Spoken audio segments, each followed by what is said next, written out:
پھر منطق کی باتیں بھی چھیڑ لیں گے. تو جو واضح واضح چیزیں ان پر تو عمل کر لیں. وہ باریکیوں میں جانا، پہیلیاں جو ہے وہ بجھانا اور بڑی بڑی عجیب باتیں کرنا، ان سے نکلیں. اللہ تبارک و تعالی ہمیں سمجھنے کی توفیق عطا کرے. پھر اس سے آگے جا کے نا تو اللہ تبارک و تعالی نے اسی آیہ کریمہ کے اندر حضرت مریم کا ذکر فرمایا ہے. جناب مریم سلام اللہ علیہا اللہ تبارک و تعالی کی وہ پاک باز بندی ہے جن کی ماں نے منت مانگی تھی کہ اللہ اگر تو مجھے بچہ دے گا نا تو میں وہ تیرے راستے میں دے دوں گی. یہ حضرت عمران علیہ السلام کی صاحبزادیاں جناب مریم اللہ کی ولیاں ہیں. عورت نبی ہو سکتی، یہ کیا ہیں؟ اللہ کی ولیہ. تو حضرت مریم جب وہ بچہ پیدا ہوا ان کی ماں نے منت مانگی تھی. یہ قرآن مجید ہے، یہ 3 پارہ ہے اور اس کی جو آیات ہیں وہ ہیں آیت نمبر 34-35.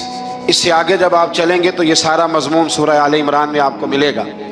تو جب آپ کی ولادت ہوئی تو بیٹی پیدا ہو گئی، تو اب حضرت جناب مریم سلام اللہ علیہا کی جو والدہ تھی نا وہ ان کو لے گئی جناب زکریا علیہ السلام کے پاس. وہ ان کے خالو تھے. کہا میں نے منت مانگی تھی کہ میں بچہ ہوگا تو مسجد کے لیے وقف کروں گی، تو اللہ نے بچی دی ہے. تو حضرت زکریا نے جناب مریم کے لیے اوپر چھت پہ ایک محراب بنا دیا. وہ محراب کے اندر رہتی تھی، وہاں عبادت کرتی تھی. حضرت زکریا آپ کے خالو بھی تھے، اللہ کے پیغمبر بھی تھے. وہ وہاں بیٹھا کرتے تھے اور ان کی پرورش کرتے، کھانے پینے کا خیال کرتے. بڑی خاص بات ہے، عقیدے کی بات ہے. جب سے پہلا سپارہ ہم نے شروع کیا نا تو تھوڑی سی دیر کے بعد وہ عقیدہ آ جاتا ہے جس عقیدے پہ اللہ تعالیٰ نے مجھے اور آپ کو قائم رکھا ہوا ہے. ذرا دیکھیں یہاں بھی بات کھل کے کیسے واضح آتی ہے. حضرت جناب مریم جب جوان ہو گئیں تو حضرت زکریا ایک دن اندر داخل ہوئے تو دیکھا کہ وہاں بے موسم پھل پڑے ہوئے ہیں. موسم بھی نہیں ہے اور وہ پھل موجود ہیں. تو اللہ کے نبی نے اللہ کی ولیہ سے پوچھا کہ یہ کہاں سے آئے؟ انا لکی ھذا، پوچھنے لگے حضرت زکریا یہ کہاں سے آئے؟ قالت ہوا من عند اللہ. تو حضرت مریم کہنے لگی یہ میرے اللہ کی طرف سے آئے ہیں، یہ مجھے اللہ نے دیے ہیں. اور ان اللہ یرزق من یشاء بغیر حساب، اور جب رب کسی کو رزق دیتا ہے تو پھر بغیر حساب و کتاب ہی عطا فرماتا ہے. تو حضرت زکریا کے پاس اولاد کوئی نہیں تھی، بوڑھے ہو گئے تھے. جب دیکھا نا کہ اللہ کی ولیہ کو اللہ نے بے موسم پھل دے دیے تو خیال آیا کہ میں بھی بوڑھا ہوں، میری بیوی بھی بوڑھی ہے. تو اگر رب اپنی ولیہ کو بے موسم پھل دے سکتا ہے اور دیتا ہے اپنے کرم سے، تو اپنے نبی کو بھی تو بغیر موسم کی اولاد دے ہی سکتا ہے نا. اب موسم تو گزر گیا، بڑھاپا آ گیا، لیکن وہاں کھڑے ہو کے حضرت زکریا نے دعا مانگی، رب نے قبول فرمائی اور حضرت یحییٰ علیہ السلام حضرت زکریا کو عطا فرمائے. تو اگر ولیہ کی محراب کے پاس کھڑے ہو کے اللہ کے نبی دعا مانگے تو رب قبول فرماتا ہے، تو ہم داتا علی اجمیری کے مزار پہ جا کے دعا مانگے تو، ہم غوث اعظم جیلانی کے مزار پہ جا کے دعا مانگے تو. امام شافعی فرماتے ہیں جب بھی کوئی مشکل پیش آتی ہے میں امام اعظم کے مزار پہ جاتا ہوں اور قریبی مسجد میں 2 نفل پڑھ کے ان کے مزار پہ دعا مانگتا ہوں، اللہ میری ہر مشکل کو آسان فرما دیتا ہے. تو بھائی یہ تو قرآن مجید کی آیات ہے نا، ان کو تو کھول کے دیکھو نا. کوئی اور معنی اس آیت کا، کوئی اور تفسیر، کوئی اور مفہوم.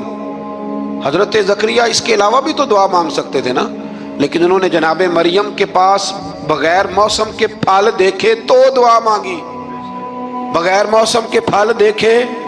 اور یہ بھی اللہ کا فضل ہے کہ ولیہ کے پاس دیکھے تو ولیوں والا مسئلہ حل ہو گیا.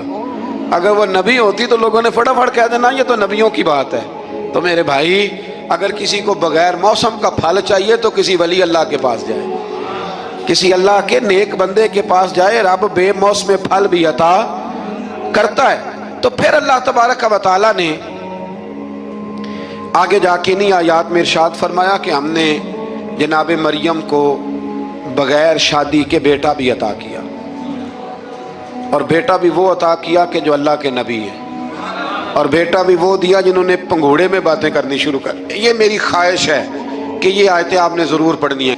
یہ آیت نمبر 39 اور 40 انہی پر میں بھی بات ختم کر رہا ہوں. حضرت عیسیٰ کی شان رب کریم نے بیان فرمائی، اللہ کا قرآن ہے. یہ اللہ کا قرآن ہے۔ ان کی شان کیا ہے کہ حضرت عیسیٰ علیہ السلام فرماتے ہیں کہ میں نا مٹی کی مورت بناتا ہوں، پھر اس میں پھونک مارتا ہوں، مٹی کا پرندہ بنا کے اس میں پھونک مارتا ہوں میں۔ پھونک حضرت عیسیٰ مارتے ہیں اور جناب عیسیٰ کہتے ہیں وہ اللہ کے حکم سے اڑنا شروع کر دیتا ہے۔ پھونک کس نے ماری؟ اڑایا کس نے؟ وہ اتنی سی بات ہے، اس کو سمجھ لیں۔ حضرت عیسیٰ کہتے ہیں میں مٹی کی مورت بنا کے اس میں پھونک مارتا ہوں تو اللہ کے حکم سے زندہ ہو جاتی ہے، اڑنے لگتی ہے۔ حضرت عیسیٰ فرماتے ہیں میں تندرست کرتا ہوں مادرزاد اندھوں کو، لا علاج کوڑوں کو، اور میں مردے بھی زندہ کرتا ہوں، کرتا اللہ کی اجازت کے ساتھ۔ اور اسی آیت میں حضرت عیسیٰ فرماتے ہیں کہ میں تمہیں بتاتا ہوں جو تم کھا کے آتے ہو، اور وہ بھی بتاتا ہوں جو تم گھر میں چھوڑ کے آتے ہو۔ تو حضرت عیسیٰ علیہ السلام مٹی کا پرندہ بنا کے پھونک مارے تو رب اس میں جان پیدا کر دے، مردے میں جان بھی پیدا کرتے ہیں۔ اور پھر حضرت عیسیٰ مادرزاد اندھ اور کوڑوں کو آنکھیں بھی دیتے ہیں اللہ کے حکم سے۔ اور پھر حضرت عیسیٰ علیہ السلام مردہ بھی زندہ کرتے ہیں اس کے اذن سے۔ جو کھا کے آتے ہیں وہ بھی بتاتے ہیں، جو چھوڑ کے آتے ہیں وہ بھی بتاتے ہیں۔ تو یہ تو حضرت عیسیٰ کی شان ہے۔ یہ حال ہے ان کے غلاموں کا، تو میری سرکار کا عالم کیا ہوگا؟ میری سرکار کا عالم کیا ہوگا؟ ایک جملہ میرے اعلیٰ حضرت کا، اور بات بڑی اعلیٰ، فرمانے لگے حضرت عیسیٰ علیہ السلام تو پھونک مار کے مردہ زندہ کرتے ہیں نا، تو فرماتے ہیں میرے نبی تو ایک نظر دیکھ لیں تو مردہ دل کو زندہ کر دیا کرتے، مردہ دل۔ اور پھر ایک حدیث سن لیں تاکہ بات اور واضح ہو جائے۔ حضور نے فرمایا علماء امتی کا انبیاء بنی اسرائیل، میری امت کے علماء بھی اسی طرح ہوں گے جس طرح بنی اسرائیل کے نبی ہوتے تھے۔ تو اگر حضرت عیسیٰ کے اندر یہ طاقت ہے تو میرے محبوب کے غلاموں میں بھی بڑی طاقت ہے۔ حضرت آصف بن برخیا اگر تخت لا سکتے ہیں تو غوث اعظم بھی بیڑی اوپر اٹھا لیتے ہیں۔ اس لیے عقیدہ اور نظریہ قرآن ہے، حدیث ہے۔ رسول ہونے میں، نبی ہونے میں سارے برابر ہیں، پر ہم نے بعض کو بعض پر فضیلت دے دی۔ فرمایا منہم من کلم اللہ ورفع بعضهم درجات۔ کیا خوبصورت انداز ہے۔ ارشاد فرمایا جا رہا ہے کہ ان میں سے کچھ ایسے ہیں جن سے اللہ نے کلام فرمایا ہے، اور بعض ایسے ہیں جنہیں اللہ نے درجوں میں اس سے بھی زیادہ بلندی عطا فرما دی۔ کوئی رہ فلک کو تیار گیا، تو کوئی جا سدرات ہار گیا، ایک کالیاں زلفاں والا سی جڑا لنگر شاہ تو بھی پار گیا۔ انداز دیکھیے، فرمایا کچھ سے کلام کیا اور کچھ کو پھر میرے رب نے درجوں میں اور بلندی عطا فرما دی۔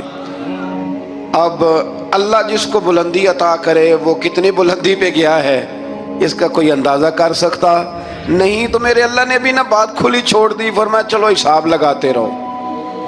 اعلیٰ حضرت فرماتے ہیں کمان امکان کے جھوٹے نقطوں، تم اول اور آخر کے پھیر میں ہو، محیط کی چال سے تو پوچھو وہ کدھر سے آئے اور کدھر گئے تھے۔ وہ تو بات بڑی دور نکل گئی، تم ابھی تک اس چکر میں ہو کہ کہاں سے آئے اور کہاں گئے۔ محمد سر وحدت ہے، کوئی رمز ان کی کیا جانے، شریعت میں تو بندے ہیں حقیقت میں خدا جانے۔ اور نہ حلیمہ بھید کھلا ہے یہ، نہ مقام میں چونو چرا ہے یہ، تو خدا سے پوچھ وہ کون تھے تیری عظمتیں جو بڑھا گئے۔ لباس آدمی پہنا تو جہان آدمی سمجھا، وہ مزمل بن کے آئے تھے تجلی بن کے نکلیں گے۔ تو پہلی آیت میں ہی اللہ تعالیٰ نے اپنے انبیاء کی اور اپنے محبوب کی عظمت کو بیان فرمایا ہے۔ پھر اللہ تبارک و تعالیٰ نے اس سے اگلی آیات کے اندر اپنی راہ میں خرچ کرنے کا حکم دیا، اور پھر آگے بڑھ کے نا اللہ تبارک و تعالیٰ نے اسی پارے میں وہ عظیم آیت ارشاد فرمائی جسے آیت الکرسی کہا جاتا ہے۔ آیت الکرسی میں اللہ تعالیٰ کی عظمتوں کا بیان ہے، شانوں کا بیان ہے، بلندیوں کا بیان ہے، اور اس کے کمال اختیار اور کمالات کا بیان ہے۔ اور یہ وہ خوبصورت آیت کریمہ ہے آیت الکرسی۔ یہ حدیث آپ نے آج رٹ لینی ہے، یہ رٹ لینی ہے آپ نے حدیث، اور اتنی پکی رٹنی ہے کہ میرا مشورہ ہے کہ بچوں کے کانوں میں بھی بتانی ہے کہ یہ کام بھولنا نہیں۔ نبی پاک علیہ السلام نے فرمایا جو ہر فرض نماز کے بعد آیت الکرسی پڑھے گا نا، وہ مرنے سے پہلے پہلے جنت میں اپنا مقام دیکھ لے گا۔ اب اس سے بڑی فضیلت کیا ہوگی کہ مرنے سے پہلے پہلے۔ امام سیوطی علیہ رحمہ نے اس حدیث کو نقل فرمایا۔ اللہ کریم نے نا آیت الکرسی کے فوراً بعد ارشاد فرمایا لا اکراہ فی الدین، اس دین میں سختی کوئی نہیں۔ تو یا اللہ پھر کیا ہے؟ وہ جو کافر بڑا اعتراض کرتے ہیں نا کہ دین تلوار سے پھیلا ہے، تو دین ان لوگوں نے فوجوں کے ذریعے پھیلایا ہے۔ تو اللہ تبارک و تعالیٰ نے تیسرے پارے کی آیت نمبر 256 میں وضاحت فرما دی کہ دین میں کوئی جبر نہیں ہے۔ ہاں ہم نے صورتحال واضح کر دی ہے، حق بیان کر دیا ہے۔ اب جو بندہ انکار کرے گا اس حق کا وہ شیطان کے ساتھ ہے، اور جو ایمان لے آئے گا تو پھر اس نے ایک مضبوط چیز کو پکڑ لیا ہے، اور اس مضبوط چیز کو پکڑا ہے جس نے کبھی کھلنا نہیں ہے۔ فرمایا دین میں کوئی جبر نہیں، سختی نہیں۔ دیکھیں نا دل اللہ کے کنٹرول میں ہے نا سارے، تو اللہ اگر چاہے تو سارے کافروں سے کلمہ پڑھوا دے، لیکن رب فرماتا ہے میں تمہیں حق بتاؤں گا، مان لو گے تو جنت ہے، نہ مانو گے تو جہنم ہے۔ اس لیے جبر والی بات کوئی نہیں۔ آگے اللہ تعالیٰ نے نا اسی پارے میں ارشاد فرمایا کہ اے محبوب علم تر الی الذی حاج ابراہیم فی ربہ، یہ بھی ایک انوکھی فطرت ہے انسان کی جس کو اللہ تعالیٰ نے اس پارے میں بیان فرمایا۔ محبوب آپ نے اس شخص کی طرف نہیں دیکھا جو حضرت ابراہیم سے جھگڑا کر رہا تھا ان کے رب کے بارے میں؟ جھگڑا کیوں کر رہا تھا؟ ان آتاہ اللہ الملک، کیونکہ اللہ نے اسے ملک عطا فرمایا۔ اللہ نے بادشاہی دیا تو وہ اللہ کے معاملے میں جھگڑے کرنے لگ گیا، وہ کہتا ہے میں ہی رب ہوں۔ تو حضرت ابراہیم علیہ السلام نے فرمایا میرا رب تو وہ ہے جو زندہ کرتا اور مارتا ہے۔ تو بیوقوف نے دلیل کیا دی؟ نمرود کہنے لگا میں رب ہوں، تو فرمایا میرا رب وہ ہے جو زندہ کرتا اور مارتا ہے۔ تو کہتا ہے میں بھی زندہ کرتا ہوں مارتا ہوں، دلیل کیا ہے؟ ایک سزائے موت کا قیدی منگایا، اور حضرت ابراہیم علیہ السلام کے سامنے کہنے لگا بھی تمہاری سزا کیا تھی؟ وہ کہنے لگا کل پرسوں پھانسی ہونے والی تھی۔ کہنے لگا جاؤ تم آزاد ہو۔ کہنے لگا دیکھ لو میں نے زندگی دے دی نا، حالانکہ یہ پرسوں مر جاتا۔ اور ایک بے گناہ کو پکڑا، تلوار ماری اور قتل کر دیا۔ کہنے لگا دیکھو میں بھی تو زندگی اور موت دیتا ہوں۔ اب حضرت ابراہیم اس کی اس دلیل پر اعتراض کر سکتے تھے، آپ نے خاص غور کرنا ہے بات پہ۔ اعتراض کر سکتے کہ تو پاگل ہے، زندگی تو یہ ہے نا کہ جس کو تلوار سے مارا ہے اسے اٹھا کے دکھا، یہ اعتراض ہو سکتا تھا۔ لیکن جب کوئی بیوقوفوں جیسی دلیل دے نا، تو علم مناظرہ کا اصول یہ ہے کہ پھر اسے اس کی زبان میں جواب دیا جاتا ہے۔ پھر اسے پھر اس کو یہ نہیں آپ کہیں گے کہ یہ تو نے کیا کیا۔ اب جس طرح کا منہ ہوگا تھپڑ بھی، یہ بزرگوں کی مثالیں ہیں نا، تو اس نے کہا جی دیکھو میں نے بھی بندہ ایک زندہ کر دیا ایک مار دیا ہے۔ اب یہ اس کی بیوقوفوں جیسی دلیل تھی، لیکن چونکہ بندہ ہی بیوقوف تھا تو اس کی اس کو سمجھ نہیں آنی تھی، تو حضرت ابراہیم نے دلیل بدل لی اور آپ فرمانے لگے چلو پھر اگر یہی بات ہے تو میرا رب وہ ہے جو سورج کو مشرق سے نکالتا ہے اور مغرب میں غروب کرتا ہے۔ تو اگر رب ہے نا تو اس طرح کر فاتی بہا من المغرب، تو اسے مغرب سے نکال۔ چل یہ تو نے زندہ مردہ کر کے دکھا دیا نا، تو مغرب سے نکال۔ فبہت الذی کفر، تو کافر پریشان ہو گیا اس لیے کہ وہاں سے نکال سکتا نہیں تھا۔ تو جب آپ کسی سے گفتگو کرتے ہیں نا تو الجھے نہیں، بات ایسی کریں جس کا کوئی جواب موجود نہ ہو۔ یہاں مفسرین نے ایک بڑی شاندار بات لکھی ہے۔ مفسرین کہتے ہیں کہ اگر وہ یہ کہہ دیتا نا یہاں پہ، کیونکہ بیوقوف تھا نا کہہ نہیں سکا، اگر کہہ دیتا نا کہ مشرق سے تو میں نکالتا ہوں، تو آپ اپنے رب سے کہیں وہ مغرب سے نکالے۔ تو مفسرین کہتے ہیں اگر حضرت ابراہیم فرما دیتے نا تو رب کریم نے سورج مغرب سے بھی نکال دینا تھا، لیکن فبہت الذی کفر، وہ یہیں پہ نہ رہ گیا۔ یہ اللہ کے بندے ہیں نا۔ امام اعظم ابو حنیفہ رحمت اللہ علیہ کے سامنے ایک دہری آ گیا، وہ کہتا تھا کہ ساری مخلوق خود بخود بنی ہے۔ تو امام صاحب نے بھی علم مناظرہ کے ساتھ اس کے ساتھ گفتگو کی، وہ کہنے لگا جی خود بن گیا سارا کچھ۔ تو امام صاحب کہنے لگے چل چھوڑ، کل بات کریں گے تیرے ساتھ۔ وہ کل دوبارہ آیا تو امام اعظم دریا کے کنارے کھڑے تھے. کہنے لگا امام صاحب بڑے پریشان کھڑے ہو. تو آپ فرمانے لگے پریشان اس لیے ہوں کہ میں نے عجیب ہی نظارہ دیکھا ہے. ابھی ابھی ایک درخت خود بخود کٹا ہے اور خود بخود اس کے تختے بن گئے, خود بخود رندہ چلا ہے, خود بخود کشتی بن گئی ہے, خود بخود دریا میں اتری ہے, اور خود بخود کچھ بندوں کو ادھر لے کے آنے لگ گئی ہے, کچھ کو یہاں سے ادھر لے کے جانے لگ گئی ہے, سارا کچھ خود. وہ کہنے لگا حضور سیانے بیانے بندے ہیں, کبھی کشتی بھی خود بخود بنی ہے, کبھی بندے خود بخود ادھر سے ادھر بھی گئے ہیں.